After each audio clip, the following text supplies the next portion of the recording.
Bonjour à tous, bienvenue dans l'Instant de Luxe 2.0. Ensemble, nous parlons avec des personnalités et découvrons aussi des gens uniques. Et là, j'ai une personne unique en face de moi. Il s'appelle Grégory Zaouy. Vous l'avez évidemment découvert dans ce documentaire sur Netflix qui s'appelle Les Rois de l'arnaque. Bonjour Grégory, merci d'être là. Bonjour Jordan, merci de me recevoir. Vous prenez l'émission qui parle le plus d'argent dans le milieu des médias. J'espère que vous allez bien vous en sortir. Mais je pense qu'il n'y a aucun problème. Oui. Tout va bien se passer. Allez, c'est parti, on commence tout de suite avec la première case. Ensemble, on ouvre, cher Grégory, la case numéro 1. Et c'est parti pour la Seine-Saint-Denis. C'est l'enfance ? C'est là où je suis né, Ouais. c'est là où j'ai grandi, c'est là où j'ai habité jusqu'à l'âge de 25-26 ans à peu près. Enfance modeste, du coup ? Très modeste. Alors, je dis modeste parce que Seine-Saint-Denis, c'est vrai que ce n'est pas les quartiers les plus chers. C'est pour ça que je me permets de dire ça. C'était le cas ? Non, modeste. Je suis né à Aubervilliers, j'ai grandi à Pantin. Et j'ai quitté Pantin quand j'avais 25-26 ans pour aller à Paris. D'accord. Enfin bon, Pantin, Paris, c'est... Papa fait quoi ? Maman fait quoi, Grégory ? Alors, quand je suis petit, maman est mère au foyer. D'accord. Et papa fait des métiers assez physiques. Il était, quand j'étais enfant, il était coupeur dans le vêtement, dans le tissu. Ensuite, il a été gérant de salle de spectacle. Et après, il a été restaurateur, puis transporteur, où là, il travaillait un peu pour moi, parce que c'est lui qui était en charge de transporter les matériaux que je faisais véhiculer à travers l'Europe. D'accord, donc vous avez commencé en fait très très jeune. Vous avez été mis dans le moule. Ah, moi, j'ai commencé à faire des affaires dès l'âge de 13 ans, ouais. Des affaires, c'est-à-dire des affaires. C'est quand on gagne quoi ? Des sommes hallucinantes ou c'est juste des petites affaires ? Parce que comme je sais que vous êtes un personnage où ça peut partir dans tous les sens. Non, ça va, non, ne vous inquiétez pas. Non, des affaires, c'est-à-dire que pour certains, c'est beaucoup d'argent. Enfin, même pour moi, c'était beaucoup à l'époque. C'était l'équivalent de, je sais pas, 5-6 fois le SMIC quand j'avais 14 ans, quoi, vous voyez. Donc, c'était beaucoup d'argent. Bien sûr, ouais. C'est même des sommes qu'on gagne pratiquement pas aujourd'hui pour certaines personnes, évidemment. Absolument. Et quand on a 14 ans, c'est pas mal. Alors, quelque chose qui est assez intéressant dans votre enfance, c'est votre intelligence par rapport à l'école. Ça va être très très facile pour vous, si j'ai bien compris, votre histoire. J'avais des facilités... Surdoué ? Je sais pas. Vous avez jamais fait de test ? Si. J'ai fait un test de QI et il est supérieur à la moyenne. D'accord. Donc vous étiez un peu surdoué alors. En tout cas, ça a dû aider. C'est un peu prétentieux de le dire, mais voilà. C'est pas prétentieux, c'est vous. La seule chose que je peux dire, c'est ça. C'est que quand j'ai fait les tests, j'ai eu un QI supérieur à la moyenne. C'est quoi cette histoire de Cadillac ? Ça a été la première voiture que j'ai importée des États-Unis quand j'avais 15 ans. Donc 15 ans, ouais. Vous importez une voiture ? Ouais, je pars à Miami exactement, enfin Paris-Miami, et la ville c'était Fort Lauderdale, c'est la ville où il y a beaucoup de garages en Floride. Et j'achète effectivement une Cadillac. J'amène avec moi un copain qui a 18 ans, qui a le permis de conduire, pour tout ce qui est commodité, pour prendre la voiture, la déplacer, la mettre sur le bateau. Je lui paye son voyage, je lui paye son hôtel, et il m'accompagne. J'achète cette voiture et je la transporte. Elle arrive en France quelques semaines après, elle est dédouanée, et puis je la revends sur la centrale des particuliers. Et je crois à l'époque que j'ai dû faire un bénéfice de 20 ou 30 000 francs, ce qui était considérable. On continue avec la case numéro 2, cher Grégory. Partons tout de suite sur quelque chose de très actuel, case noire, case de la taxe au carbone. Évidemment, c'est grâce à cette taxe au carbone qu'on vous a connu pour ce documentaire sur Netflix. Alors déjà, vous y attendiez, à cette hallucinance, j'ai envie de dire, même si c'est pas français, de vues. On a fait combien ? 10 millions en France, je crois ? C'est quelque chose comme ça ? Ouais, je crois, pas loin de ça, oui, en France, oui. Rien qu'en France. Quand vous tournez ce documentaire, vous vous dites que ça va faire autant ? Pas du tout. Pour moi, ça allait être un bon 7 à 8. D'accord. Ça n'allait pas aller au-delà, quoi. On n'a pas été payé. Hein. D'accord, vous avez été payé sur rien du tout. Non, sur rien du tout. Et sur rien du tout. Et surtout, quand on me pose la question, je voudrais pouvoir répondre à ça, on m'a souvent posé la question, pourquoi vous l'avez fait ? Oui. Alors, en quelque part... Mais parce qu'en fait, je pense qu'on vous demande ça parce que, quelque part, on vous sent comme interrogé dans ce documentaire. Comme des fois, on a l'impression que vous n'avez pas trop envie de répondre aux questions. Et alors, du coup, c'est vrai et pourtant, c'est très mis en avant. Ouais. C'est vrai qu'on ne sait pas si vous avez le droit de dire ça ou pas, si vous regrettez d'avoir dit certaines choses. C'est pour ça que... Il y a des choses que je révèle qui ont été coupées au montage. Ah, d'accord. Parce que le film a été tourné... Je dis un film parce qu'en fait, c'est un documentaire qui a été tourné un peu comme un film, puisque le réalisateur Guillaume Niclou, qui a fait un travail remarquable, à la base, c'était un réalisateur de cinéma. C'est la force aussi du succès, hein. C'est parce que il y a un côté cinéma. Cinéma, absolument. D'ailleurs, certains lui ont dit que c'était certainement le meilleur film qu'il ait fait. Donc, je ne sais pas s'il doit le prendre comme un compliment ou pas, mais c'est ce qu'on lui a dit. Il y a beaucoup de scènes qui ont été coupées. Enfin, surtout, me concernant, il y a pas mal de scènes qui ont été coupées. Pour quelle raison? Alors, il y a eu, ça c'est le choix du réalisateur et du monteur, je ne sais pas. Il y a aussi des choses que j'ai révélées qui ont été rattrapées par l'actualité. D'accord. Donc, il y a des choses qui ont dû obligées d'être coupées. Il y a eu des gens, entre le moment où ça a été tourné au mois de septembre 2020 et la sortie du film le 3 novembre 2021, Ouais. l'actualité a fait qu'il y a certaines personnes qui ont évolué. Et j'avais dit certaines choses sur elles, et pour des raisons qui ne m'appartiennent pas, Judiciaire? ils ont été... ouais, ça a été coupé. D'accord, ok. Vous avez des regrets concernant ce documentaire? Est-ce que j'ai des regrets? Non, non, non. Mais je l'ai sauvé. Oui, oui, ça je Pour vais quelle vous le dire. J'ai sauvé ce documentaire. Quand on a signé le contrat, le film initialement, il devait s'appeler Lord of Scam en anglais. D'accord. Ça veut dire les seigneurs de l'arnaque. Sur le contrat qu'on a signé, ils avaient le droit de changer le titre à tout moment. Un mois avant la sortie de ce fameux documentaire, le scénariste m'appelle, il me dit en France, on a pris la décision avec Netflix et Gaumont, qui était le coproducteur, de changer le titre. Il va s'appeler Arnaque, Crime et CO2. Alors là, quand il m'a dit ça, j'ai dit moi, il est hors de question que je sois associé à un film, un documentaire avec un crime. Moi, j'ai fait Par contre, arnaque, ça vous dérangeait pas? Non, puisque j'ai été condamné en escroquerie et en blanchiment. Donc tout ça, je l'assume, je l'accepte, et je méritais ma sanction, il n'y a aucun problème avec ça. Mais je ne suis pas un criminel. D'accord. Ouais, ça vous embêtait d'être... Complètement. Et le droit pénal français fait bien la distinction entre les crimes et les délits, contrairement au droit anglo-saxon où un délit, c'est un crime. Donc j'ai pris un avocat, un grand avocat spécialisé en la matière, et il les a mis en demeure de changer le titre. Et pendant 10 jours, on n'a plus du tout entendu parler ni de Netflix, ni de Gaumont. Et ils nous avaient même carrément dit, je crois que le film ne va pas sortir du tout. D'accord. Et au bout de 10 jours, ils sont revenus sur leur décision et ils ont appelé le film les rois de l'arnaque. Pour le marché français et tout le reste du monde, ils ont gardé le titre Lord of Scam. Comment on est venu vous chercher? Pendant que j'étais en cavale à Paris, vous parlez du tournage, du documentaire. Ouais. Pendant que j'étais en cavale à Paris entre 2017 et 2019, Marco était en détention, il m'a téléphoné. Marco Mouli. Oui, Marco me téléphone, il me dit écoute, on veut faire un reportage d'un film documentaire sur nous. Est-ce que tu peux rencontrer les producteurs? Non, je lui dis d'accord. J'ai été les rencontrer. Il y avait Benjamin Lalouf et le scénariste Olivier Bouchara. Et il me propose, il me dit voilà, on va faire un documentaire sur vous qui va certainement être vendu sur Netflix. Et ça serait bien que vous y participez.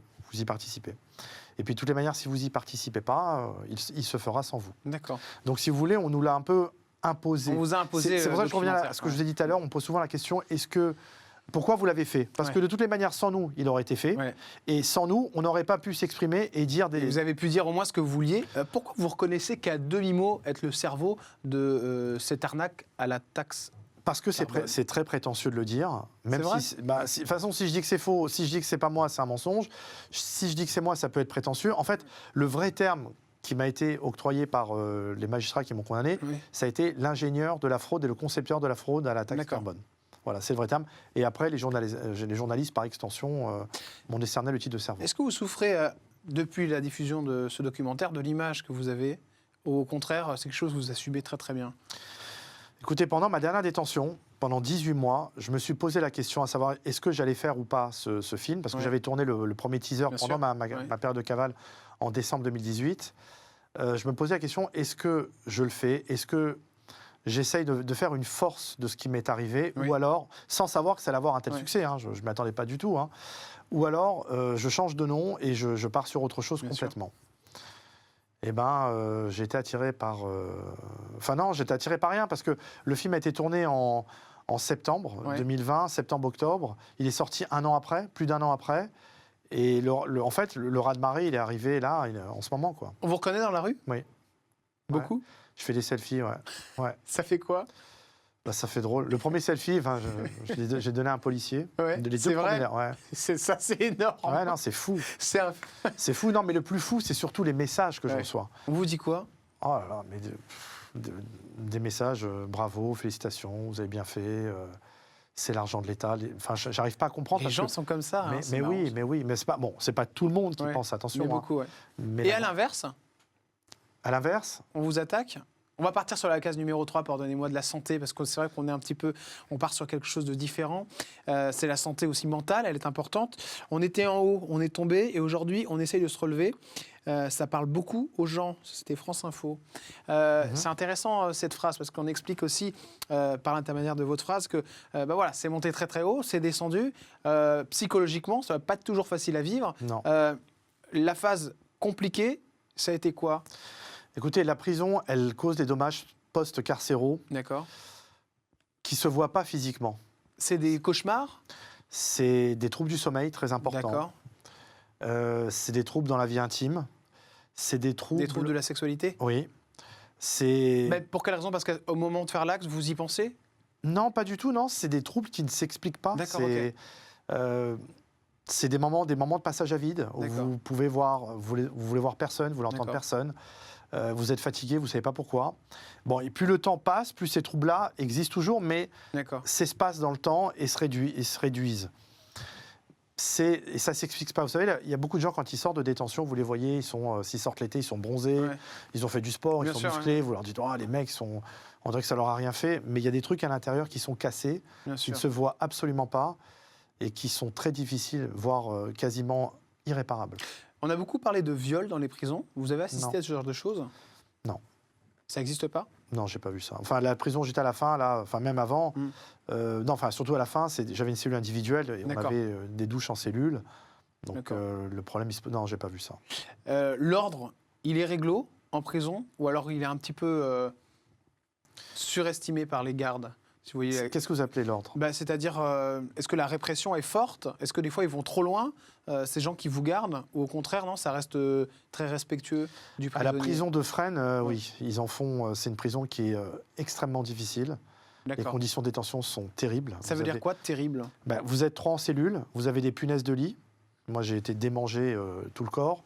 Vous avez des rats qui font la taille d'un chat, j'exagère pas, qui se promènent sur les Dans la coursives. prison de Fresnes ? Oui, dans la prison de Fresnes. D'ailleurs, le garde des Sceaux, la première chose qu'il a fait quand il a été ministre, Éric Dupond-Moretti, c'est d'y être allé, mais bon, il ne s'est rien passé de spécial. Ouais. La prison de Fresnes, c'est une prison qu'il faut démolir et reconstruire. D'accord. Mais il faut repartir vraiment d'une feuille blanche. Mais c'est des punaises de lit, inhumain. c'est-à-dire qu'il faut même pas venir des gens pour nettoyer ça ? Ils le font, mais ça n'a pas d'effet. C'est D'accord. tellement vieux, c'est tellement insalubre, c'est tellement sale. Il y a même des surveillants pénitentiaires qui ont été attaqués la nuit pendant leur garde. Ils ont des espèces ils dorment dans des cellules ouvertes. D'accord. Il y a certains surveillants qui ont été attaqués par des rats, mordus par des rats. D'accord. On le voyait parce qu'il y avait des panneaux, la CGT, vous savez, leur syndicat. D'accord. Ils racontaient leur histoire. Incroyable. Non, la prison de Fresnes, vous avez 3 douches par semaine. L'eau est très froide l'hiver, très chaude l'été. Vous n'avez pas de frigo. Mais c'est inhumain. Vous avez pensé à la mort ? Oui. Vous avez pensé à le faire ? Ah oui, je l'ai fait 2 fois là-bas. D'accord. Avec des médicaments, oui, 2 fois. Même j'ai failli être mis en HP. À un moment, on a dit, D'accord. bon, il va trop mal, on va le mettre en hôpital psychiatrique. J'ai dû signer des charges, j'ai refusé. Et je ne sais pas si c'est grâce à ça ou pas, mais quelques jours après, j'ai été libéré. Ouais. Aujourd'hui, vous allez comment, Gré ? Ça va mieux. Non, ça va, je suis pas malade, je prends Ouais. pas de médicaments, j'ai une vie très saine. Mais il y a des moments de passage à vide, bien évidemment, ça laisse pas Qu'est-ce qui indemne. vous tient ? L'avenir, la lumière au bout du tunnel. Ouais. Parce que la lumière qu'on a aujourd'hui, si vous voulez, c'est même avec tout l'argent que j'ai pu brasser, j'aurais jamais pu l'acheter, vous voyez. Bien sûr. Et cette lumière qui vient à nous aujourd'hui avec toutes les propositions, Suite au documentaire. suite au documentaire, ouais, et la résonance qu'il a dans le monde. On D'ailleurs- enchaîne avec une autre case. Allez, c'est parti pour l'instant de 2.0, avec ces instants forts qu'on vit en ce moment dans cette émission. La case du cœur. Bon, comment ça va niveau amour ? Alors, la case du cœur, Elle est compliquée aussi. c'est assez privé.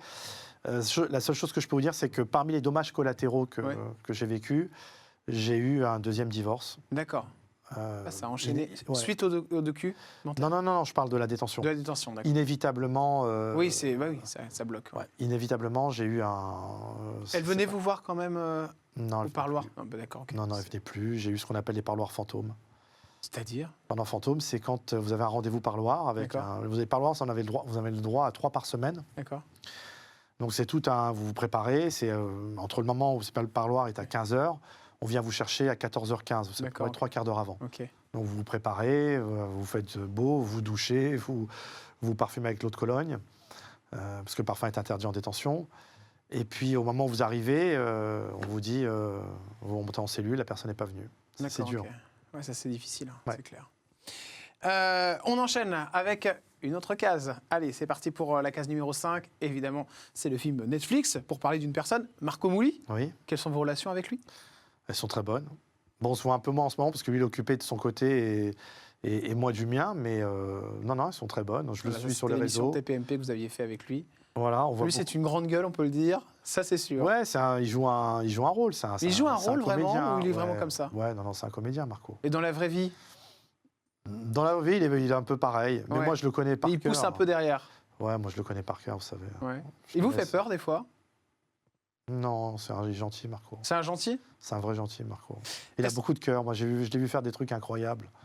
Je l'ai vu rentrer dans un McDonald's, commander 100 hamburgers et les distribuer Ouais. à des sans-abri. Vous voyez, c'est...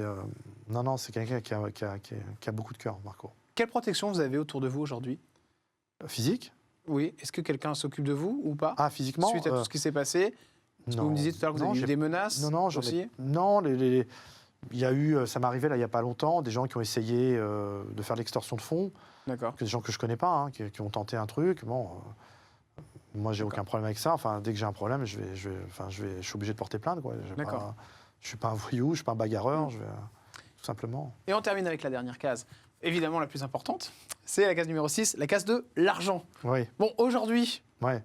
on en est où? Alors écoutez, Après avoir brassé tous ces millions.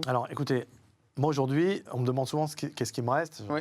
Ce qui me reste, bien évidemment, c'est les souvenirs et un carnet d'adresses, D'accord, parce que ça, on peut pas vous l'enlever. Et là, j'ai un nouveau carnet d'adresses qui est en train de se construire. d'accord. Et les gens connaissent mon histoire, c'est-à-dire que ça les dérange pas. Parce que D'accord. autant avant, dans mon carnet d'adresses, il y a certaines personnes qui ont disparu, ils ont dit je ne veux pas me mêler à lui, ce qu'il a fait c'est immoral, amoral, tout ce que vous voulez, je ne veux plus entendre parler de lui.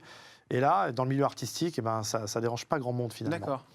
L'argent, écoutez, moi je mets au défi quiconque de pouvoir trouver l'argent que j'aurais pu planquer quelque part. Il vous reste des millions ou plus du tout? Pourquoi? Non, Plus rien. non, plus du tout. Vous vivez de quoi aujourd'hui, Grégory? Écoutez, j'ai des indemnités de Pôle emploi D'accord. et je suis sur des nouveaux projets. Vous êtes au notamment. Pôle emploi donc? Ouais, D'accord. mais j'ai des indemnités là de Pôle emploi et je développe des projets dans la metaverse, dans le D'accord. NFT et dans la fabrication de crypto-monnaies. La chose la plus belle qui vous reste? fabrication, pas le, Oui, j'ai compris, pas le trading. Hein. bien sûr. Hmm.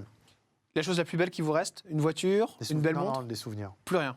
Des souvenirs. Merci beaucoup, Grégory Saoui, Merci c'est de m'avoir devenu reçu. dans cet Instant Luxe 2.0. On vous retrouve évidemment dans ce documentaire sur Netflix qui a Merci. fait plus de 10 millions de vues, Les Rois de l'arnaque. Et puis de nouveaux projets, je suppose, évidemment. La suite, La suite, ça sera, oui. La suite, apparemment, c'est en train de se Les se Rois de dessiner. l'arnaque 2. 2, voilà, ça c'est en train d'y avoir beaucoup. Marco Mouli au casting. Évidemment, oui. Et évidemment, vous Inévitablement. aussi, Voilà. Grégory Saoui. On se retrouve nous dès demain avec un nouvel Instant Luxe 2.0. Merci de nous avoir suivis. Portez-vous bien. Ciao.